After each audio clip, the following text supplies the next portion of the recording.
Wyoming Territory, 1886. While every homesteader on the high plains raced to throw up standard rectangular cabins before winter, Norwegian immigrant Lars Nielsen was still laying out his foundation in late September in the shape of a triangle. His neighbors called it the doorstop. They called him a fool. He built his house like a ship's bow, with the sharp point aimed straight into the northwest wind. Walls twice as thick at the point, a steep roof designed to slice the air, and a floor dug 18 inches below grade at the rear. He spent 10 weeks on what others finished in 6. Then January 9th, 1887 arrived. The blizzard that would break the open range swept across Wyoming, 3 feet of snow, temperatures 30 below zero, winds gusting to 60 miles per hour. Standard rectangular cabins shuddered and leaked, families burning 6 cords of wood just to keep interior temperatures in the 30s. But that fool's Wedge house? It stayed warm enough that neighbors lined up at his door, begging for shelter. The triangular cabin used 40% less firewood and maintained temperatures 20 degrees warmer than conventional homes. What did this Norwegian boat builder understand about wind, aerodynamics, and Plains Indian shelter design that everyone else missed? And how did his wasteful preparation become the difference between freezing and surviving when the storm that ended an era finally hit? If you value stories of practical wisdom that stood the test of time, make sure to subscribe. We've got more documented accounts worth remembering. The first snows of 1886 fell on southeastern Wyoming in early November, dusting the high plains with a thin white warning that sent most homesteaders scrambling to finish their winter preparations. But Lars Nielsen was already done, standing in the doorway of what his neighbors had dubbed the most ridiculous structure ever erected on 160 acres of government land.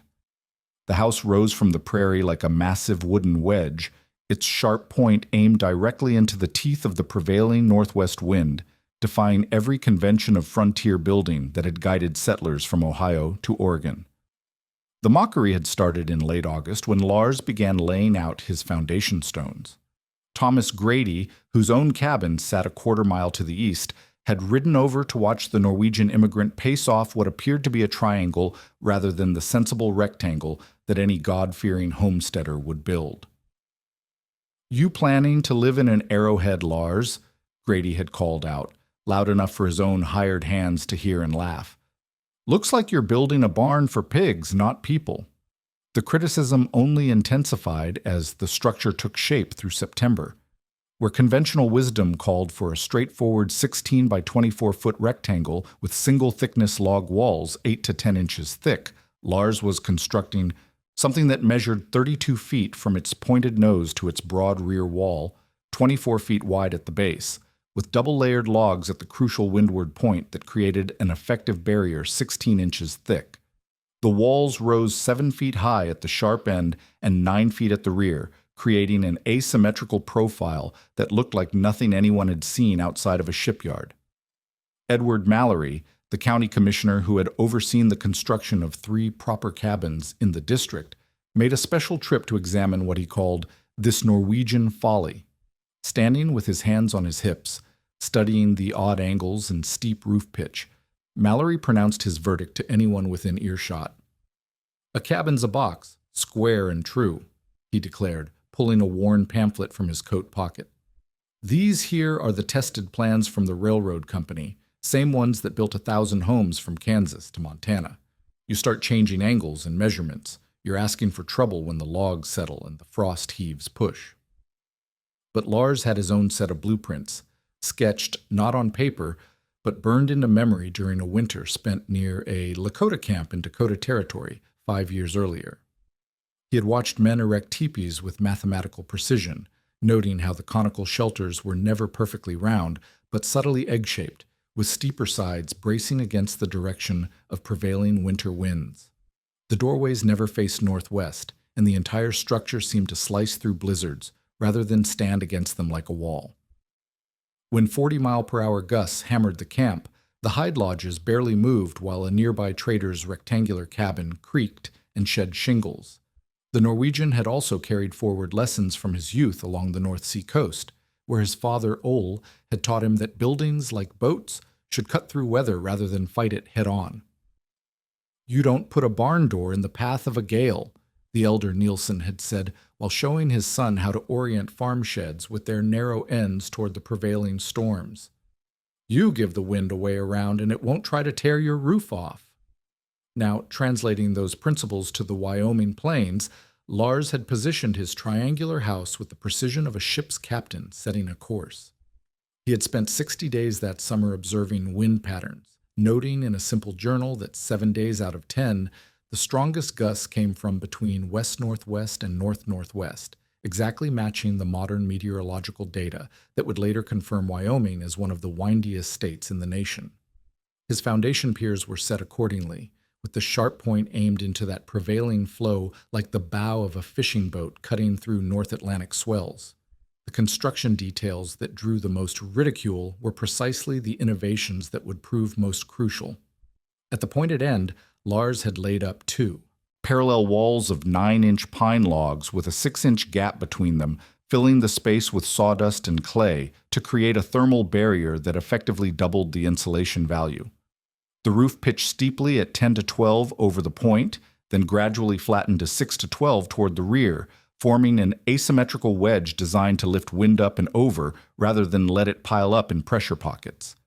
Most unconventional of all was the partially sunken floor at the rear of the house. While his neighbors built on grade level or raised their cabins on stone foundations, Lars had dug the back 18 inches into the earth, creating a stepped interior that used the ground's steady 45-degree temperature to moderate the indoor climate. The technique was borrowed directly from Plains Earth lodges, though he didn't advertise that fact to men who considered anything Indian to be primitive by definition. Anna Nielsen, Lars's wife, had quietly supported the unusual design by insisting on practical details that would complement the aerodynamic shell. She positioned the windows small and on the leeward sides, arguing that large openings facing the wind were just holes for winter to crawl through.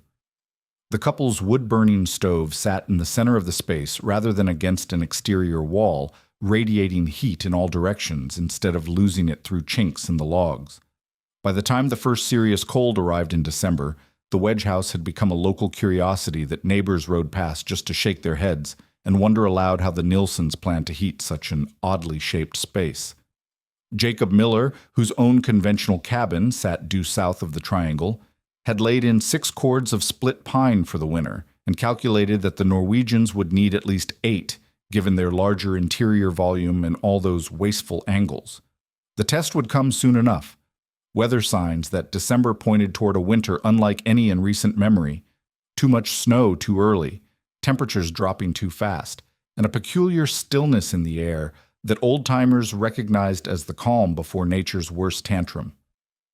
The stage was set for a confrontation between orthodox frontier-building wisdom and one immigrant's stubborn faith in the aerodynamics of survival. The knowledge that shaped Lars Nielsen's Wedge house had not come from any homesteader's manual or county extension guide. It had crystallized during the brutal winter of 1881, when a late-season blizzard in Dakota Territory had trapped him for 6 days within sight of a Lakota winter camp. While his own hastily built lean-to leaked wind through every gap in its vertical planking, the hide lodges around him stood firm against gusts that bent saplings horizontal and drove snow like buckshot across the frozen ground. What struck the young Norwegian was not just the teepee's stability, but their geometry. These were not the perfectly conical structures he had imagined from drawings in Eastern newspapers. Each lodge was subtly egg-shaped, with one side noticeably steeper than the other. The steeper face always braced against the direction of the prevailing winter wind, while the gentler slope faced away from the worst weather. Doorways opened to the southeast, sheltered by the lodge's own bulk from the northwest gales that dominated Dakota winters. An elderly Lakota man, noticing Lars's interest in the construction, had gestured toward the Norwegian's crude shelter and shaken his head with what might have been sympathy or amusement. Through a mixture of broken English and hand gestures, he explained that white men built square houses that fight the wind, while his people built round houses that let the wind go around. The concept was demonstrated when a particularly vicious gust struck the camp. The teepees barely moved, their conical shapes splitting the airflow and channeling it up and over, while Lars's rectangular lean-to creaked and shed pieces of bark roofing. The technical principle became clearer when Lars observed how the wind behaved around different shapes during the storm. Flat surfaces perpendicular to the wind created zones of high pressure on the windward side and low pressure on the leeward side, generating the suction effect that pulled air through every crack and gap in conventional structures. But the tippy's pointed profile divided the airstream, reducing the pressure differential that drove those destructive drafts. The wind split at the front, ran along both sides, and rejoined at the rear with far less turbulence than it would create when hitting a broad wall head-on.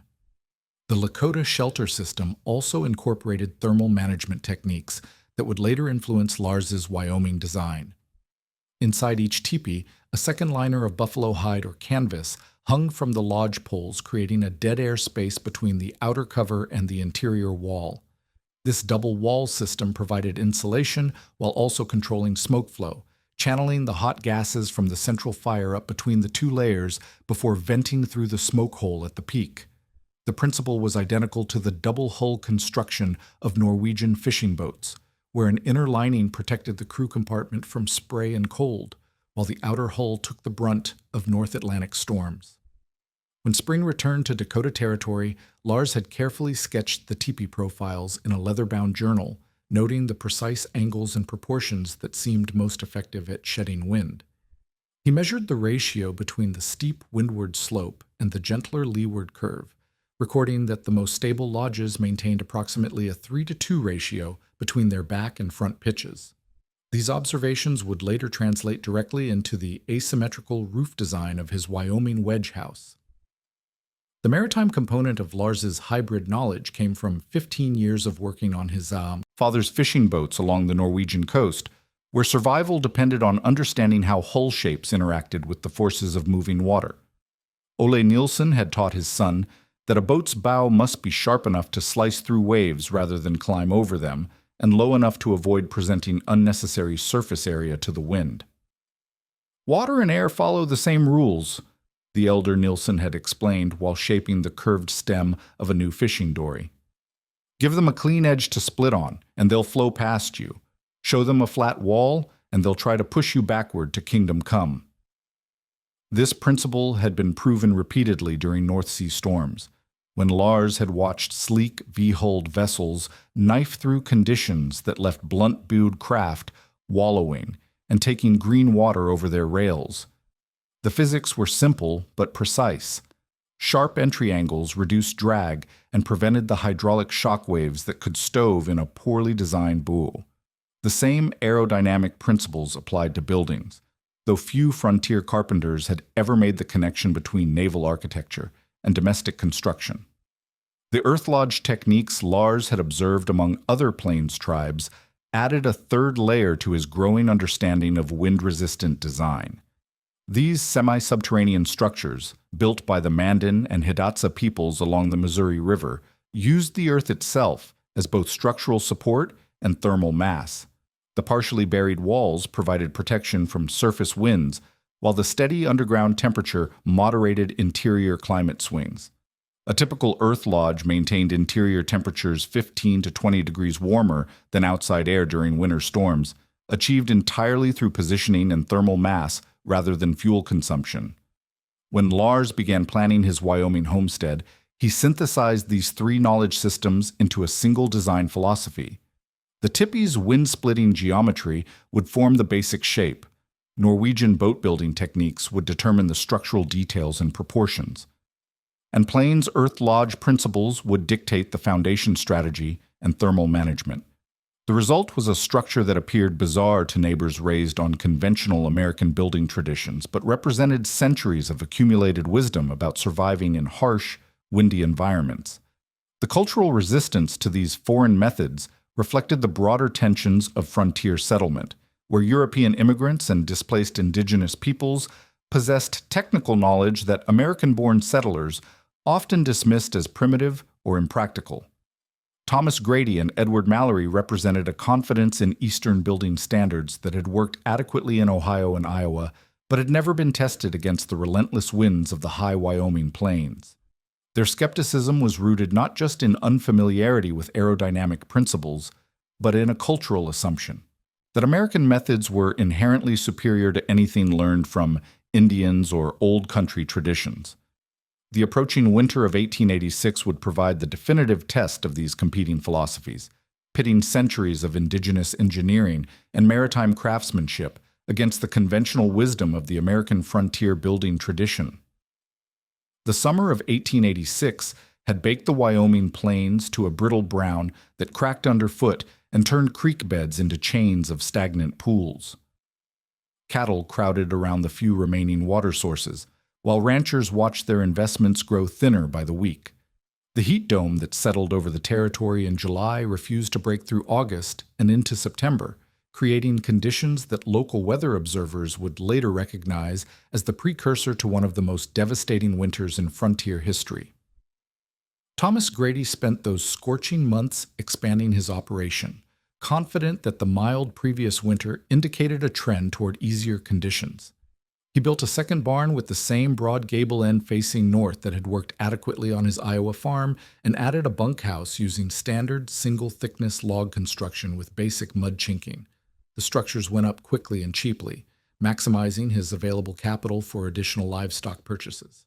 By October, he was running nearly twice as many cattle as his range could sustainably support, betting that another mild winter would carry him through to spring profits.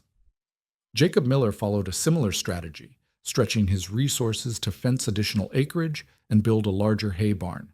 His rectangular cabin, completed the previous year according to railroad company specifications, had performed reasonably well during the light winter of 1885 to 1886. The structure measured 16 by 20 feet with 8-inch log walls, a simple gable roof, and 3 windows facing south toward the main wagon track. Miller had burned approximately 5.5 cords of wood during that first winter, keeping interior temperatures comfortable enough that water buckets rarely froze solid overnight. Edward Mallory, emboldened by his success in guiding other settlers toward conventional building practices, commissioned a larger house for his own family that autumn. The structure followed the pattern book specifications he carried in his saddlebags: 20 by 24 feet, single-thickness log walls with standard chinking, and generous window openings on 3 sides to provide adequate light for his wife's sewing work. The building represented the culmination of accepted frontier wisdom, incorporating improvements suggested by territorial agricultural agents and refined through practical experience across a dozen similar homesteads. These conventional structures shared critical vulnerabilities that would prove decisive when tested by extreme conditions. Their broad, flat surfaces presented maximum resistance to wind, creating high-pressure zones on the windward sides that drove air through every microscopic gap in the chinking. The single-thickness walls, typically 8 to 10 inches of solid wood, provided reasonable insulation under normal circumstances, but lacked the thermal mass needed to moderate temperature swings during prolonged cold snaps. Most critically, their rectangular footprints and standard gable roofs generated turbulent airflow patterns that actually increased heat loss through convective cooling. The first signs of trouble appeared in early November when snow began falling 2 weeks earlier than normal. Instead of the light dustings typical of early winter, the territory received 6 inches of heavy, wet snow that bent fence wires and collapsed several hay sheds built to minimum specifications. Daytime temperatures struggled to rise above freezing, and nighttime lows dropped into the teens, establishing a cold pattern that would intensify throughout December. Thomas Grady's expanded operation immediately showed stress. His hastily built second barn, oriented with its broad gable facing the prevailing northwest wind, collected snowdrifts against its north wall that reached the eaves by mid-November. The accumulated weight strained the roof rafters, causing visible sagging that forced Grady to spend precious daylight hours shoveling snow from the roof after every storm. His livestock, crowded into inadequate shelter, began showing signs of cold stress despite the relatively moderate conditions. The conventional cabins experienced their first serious challenges when December temperatures plunged below zero for 5 consecutive days. Jacob Miller's rectangular house, which had seemed adequately warm the previous winter, now struggled to maintain interior temperatures above 40 degrees Fahrenheit despite burning nearly a quart of wood per week. Frost formed on the interior surfaces of the north and west walls, and ice skimmed over water buckets within 10 feet of the stove. Miller's wife complained that bread dough wouldn't rise properly in the cold kitchen, and their youngest child developed a persistent cough from sleeping in temperatures that hovered near freezing. Edward Mallory's larger house performed even worse per square foot, its generous windows and broad wall surfaces losing heat faster than the centrally located stove could replace it. The family gathered in the kitchen during the coldest nights, hanging blankets across doorways to concentrate heat in a single room. Mallory found himself burning through his carefully calculated fuel supply at nearly double the expected rate, facing the prospect of rationing wood before February, or making dangerous trips to cut green timber in sub-zero conditions. The technical problems with conventional frontier construction became apparent through measurable symptoms. Interior humidity levels in the rectangular cabins remained dangerously low because the building's heating systems couldn't maintain comfortable temperatures without constantly drawing in dry outside air to replace warm air lost through gaps and thermal bridging.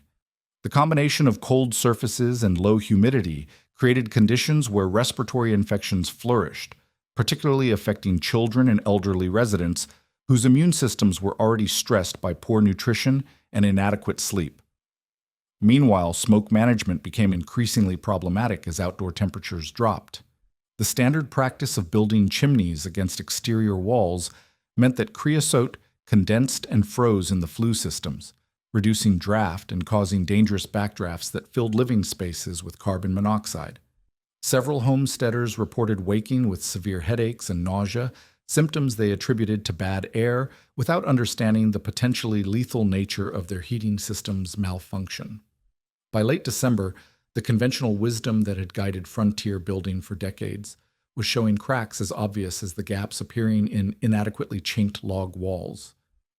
Families who had confidently settled into structures that represented the accumulated knowledge of American westward expansion found themselves burning excessive fuel, breathing dangerous air, and struggling to maintain living conditions that barely qualified as survivable. The real test, however, was yet to come. The barometric pressure began dropping on January 7, 1887, falling so rapidly that horses grew restless and cattle bunched together in whatever shelter they could find. By the afternoon of January 8th, the temperature had climbed unexpectedly to nearly 40 degrees Fahrenheit, melting the top layer of accumulated snow and creating a false sense of relief among homesteaders who had endured weeks of bitter cold.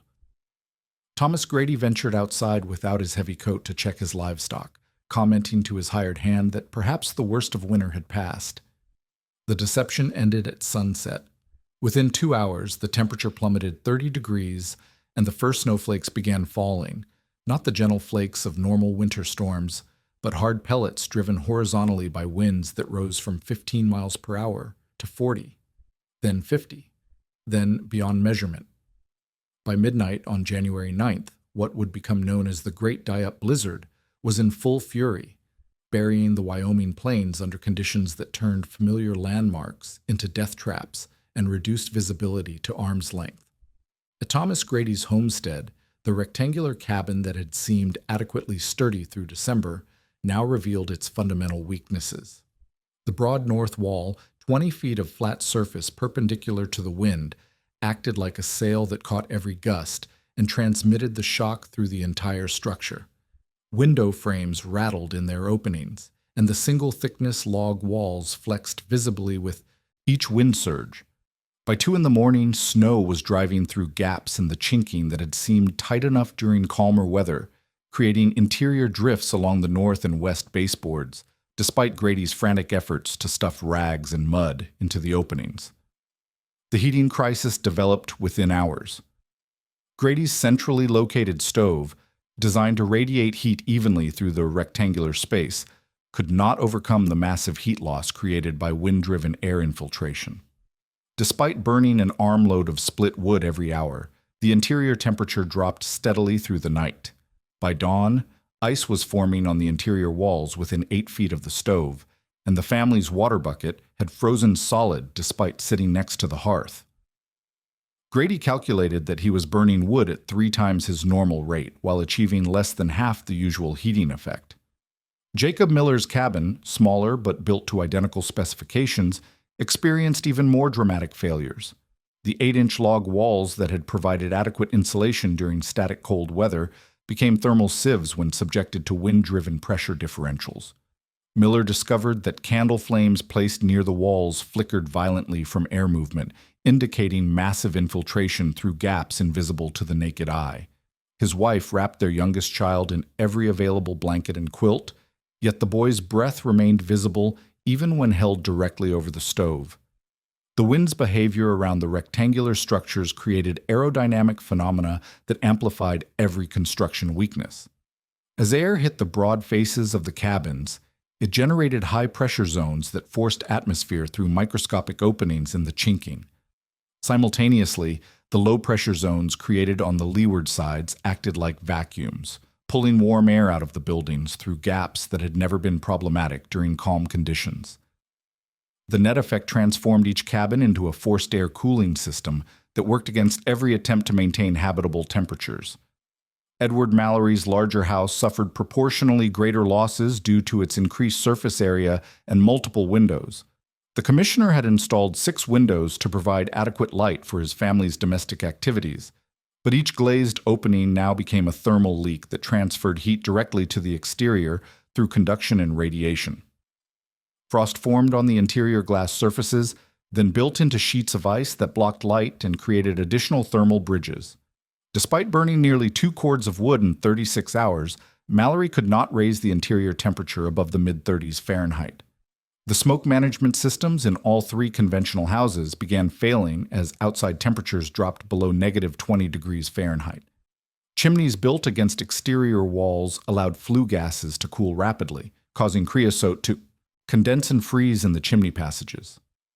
Reduced draft meant that smoke lingered in the living spaces, creating both visibility and health hazards. Miller's family was forced to crack open a window to provide ventilation, which further compromised their heating efforts but prevented potential carbon monoxide poisoning. By the second day of the blizzard, structural damage became apparent. Grady's hastily built barn lost several roof boards on the windward side, allowing snow to accumulate inside the structure where his cattle had sought shelter. The animals, already stressed by inadequate nutrition, now faced sub-freezing conditions even inside their supposed refuge. Miller's cabin developed a visible crack in the ridgeline where wind pressure had shifted the roof structure, creating a leak that dripped steadily onto the kitchen table despite sub-zero temperatures. The most insidious problem was the gradual accumulation of interior moisture from breathing, cooking, and melting snow, which had no means of escape due to the building's tight construction and the family's reluctance to open any exterior openings. This moisture condensed on the coldest interior surfaces, typically the north and west walls, then froze into sheets of ice that further reduced the effective insulation value of the log construction. The ice formation created a feedback loop where thermal bridges became more pronounced, allowing more heat loss and more condensation. Meanwhile, less than a quarter-mile away, the Wedge house demonstrated a completely different response to identical conditions. Smoke rose steadily from its central chimney, unaffected by the wind turbulence that plagued the conventional structures. Snow accumulated in natural drifts behind the building, rather than being forced against its walls, and the steady glow from its small, carefully positioned windows suggested interior conditions that remained stable despite the howling chaos outside. The contrast was becoming impossible for even the most skeptical neighbors to ignore, though acknowledging it would require admitting that everything they thought they knew about frontier construction had been fundamentally wrong.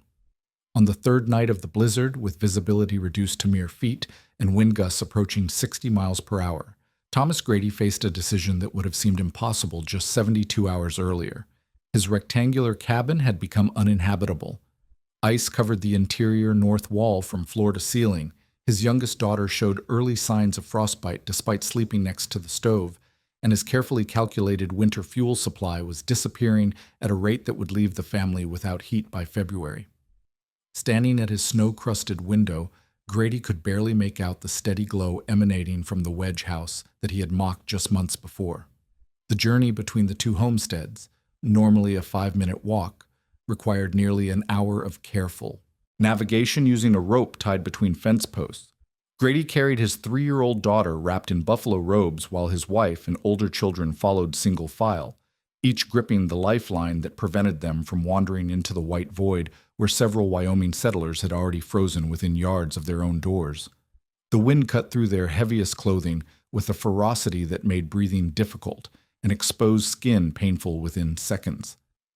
When Anna Nielsen opened the door of the Wedge house, the temperature differential was immediately apparent.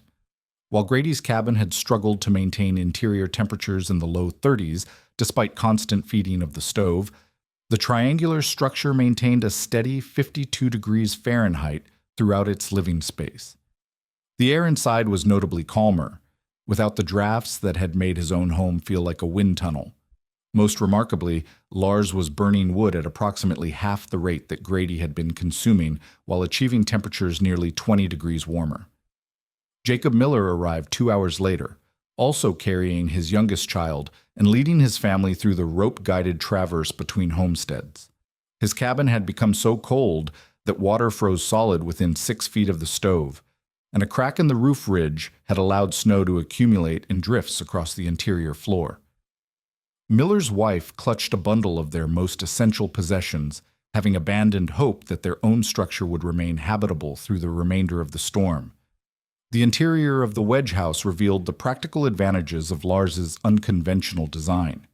The double-thickness walls at the pointed end, 16 inches of solid wood and insulation, remained completely free of the interior frost that plagued conventional cabins. The central stove position radiated heat evenly throughout the triangular space, while the partially sunken rear floor created a thermal zone that remained consistently warmer than the elevated areas near the entrance. Most importantly, the building's aerodynamic shape eliminated the pressure differentials that had turned standard rectangular cabins into forced air refrigerators. Anna Nielsen had prepared for exactly this scenario, maintaining detailed records of fuel consumption and interior temperatures that now provided concrete evidence of the Wedge house's superior performance.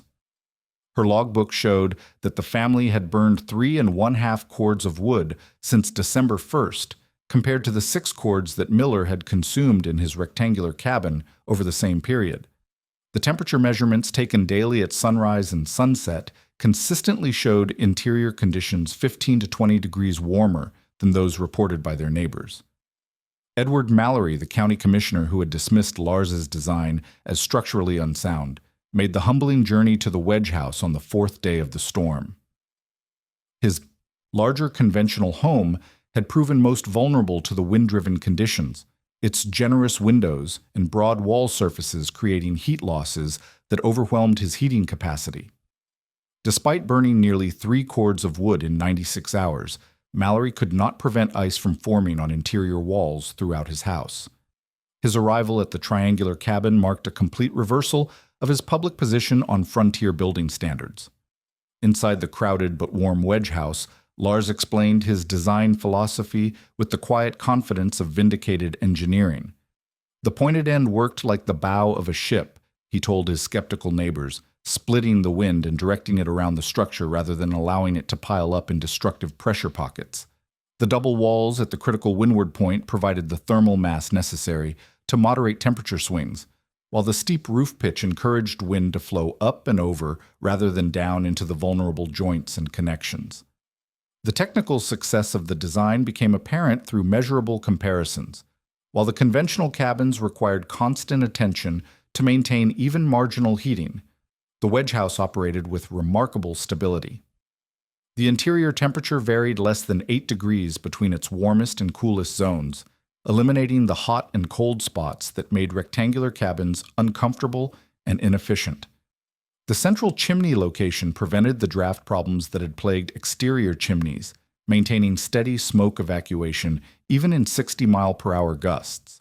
Most convincingly, the fuel efficiency demonstrated by the Wedge house provided economic justification that spoke directly to the homesteader's practical concerns. Lars calculated that his design would use approximately 40% less wood over the entire winter season while maintaining significantly higher interior temperatures.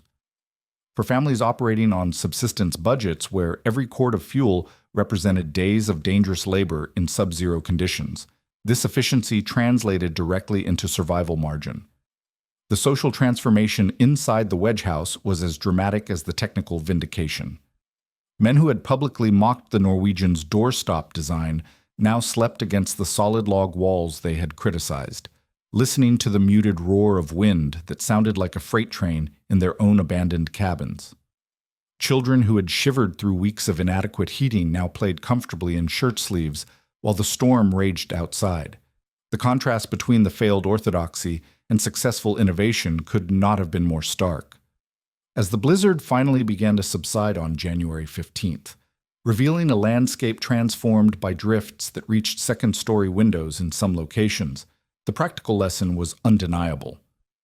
The homesteader who had dared to challenge conventional wisdom with knowledge borrowed from Plains native engineering and Norwegian maritime traditions had created the only truly habitable structure in the district. The Wedge house had not merely survived the storm that broke the open range, it had provided comfortable shelter for multiple families, while using less fuel than any of the conventional cabins had burned just to maintain marginal habitability.